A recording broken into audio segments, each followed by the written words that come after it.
पहले ये बताइए कि आपने एक ऐसी फ़िल्म बनाई जिसमें ना हीरोइन है, ना गाने हैं, ना फाइट सीक्वेंस है और ऐसी मूवी में इतने साल लगा दिए आपने? विवेक जी नमस्कार। पहले तो मैं आपका बड़ा फ़ैन हूँ। आपका चैनल दुनिया भर में सबसे मशहूर है।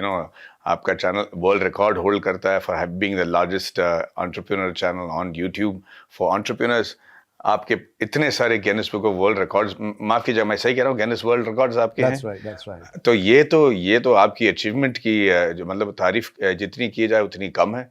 और मैं आपको और आपके पूरे चैनल के व्यूअर्स को बधाई देना चाहता हूँ and I am sure they are very proud to be part of this family. So congratulations.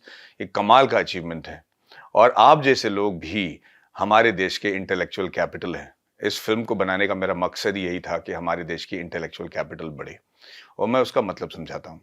जैसे आपने शुरुआत में कहा कि ये फिल्म सेक्स स्कैंडल है, केस के बारे में है, पाकिस्तान के बारे में। एक्चुअली दरअसल हमने इन सब चीज़ों को सिर्फ 6 या 7 मिनट हमारे फिल्म में दिखाया है और उसकी वजह मैं आपको बताता हूँ कि क्यों हमें इसके बारे में नहीं जानना था। जब मैं डॉक्टर नंबी नारायण से मिलने गया था, उस वक़्त मुझे भी यही यही तुच्छ, मैं कहता हूँ तुच्छ और बहुत ही कमज़ोर इरादे के साथ कि एक चीप जेम्स बॉन्ड की फ़िल्म बनेगी, एक खूबसूरत रॉकेट साइंटिस्ट फ्रॉम इसरो जिसकी अफ़ेयर हो गई थी एक मालदीवियन औरत के साथ, जिसकी वजह से वो इंडियन सीक्रेट्स पाकिस्तान को बेचती है, रॉकेटरी सीक्रेट्स। और उसके बाद उन्हें जेल में अरेस्ट किया गया और मारा गया और पीटा गया और लगभग जान से मार दिया गया। फिर भी वो बाहर निकले और अपने आप को निर्दोष साबित किया। ये कहानी थी। मुझे कहा ये तो बहुत अच्छा है यार, कर लेते हैं। पर जब मैं उनसे मिला तो मैं दंग रह गया क्योंकि उनकी जो तेजस है, उनकी तेवर जो है और उनकी देशभक्ति मैं कहूँगा, कितनी इम्पैक्टफुल थी कि मुझे समझ में आ गया कि ये आदमी के साथ सिर्फ ये केस ही नहीं जुड़ा जा सकता। इस आदमी के साथ ये केस जुड़ना मतलब मेरे ख्याल से कुछ एज़ अ कंट्री मिस कर रहे हैं।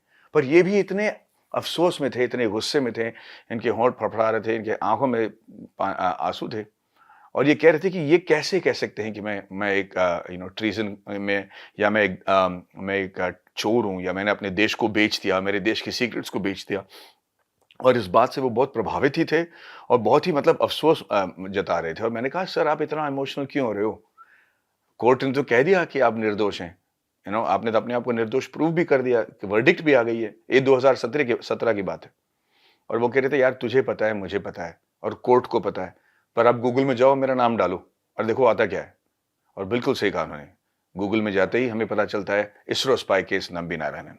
और इस धब्बे के साथ पिछले 24 साल से निर्दोष साबित होने के बावजूद वो जी रहे हैं। और मुझे लगा कि ये बहुत धाकड़ बात है, ये बहुत सही कह रहे हैं। मतलब कोई आपके ऊपर कोई झूठा इल्ज़ाम लगा दे और वो इल्ज़ाम ही आकर आपके साथ चिपक जाए, चाहे वो सच हो या झूठा, ये गलत बात है। तो मैंने 7 महीने के लिए स्क्रिप्ट लिखी, इनके इस केस के बारे में। जब मैंने उनको स्क्रिप्ट दिखाया, तो उन्होंने कहा कि सही कह रहे हो, पर ये बात जो है ना, ये थोड़ा-सा गलत है क्योंकि इस वक़्त मैं प्रिंसटन में था, प्रोफ़ेसर क्रॉको के नीचे मैं अपनी थीसिस कर रहा था। तो मैंने कहा, "सर आप प्रिंसटन कब गए?" क्योंकि मुझे लगा कि ये क्या बात कर रहे हैं। प्रोफ़ेसर लुइजी क्रॉको जो एक नासा के सर्वश्रेष्ठ साइंटिस्ट हैं, उनका और इनका क्या लेना-देना?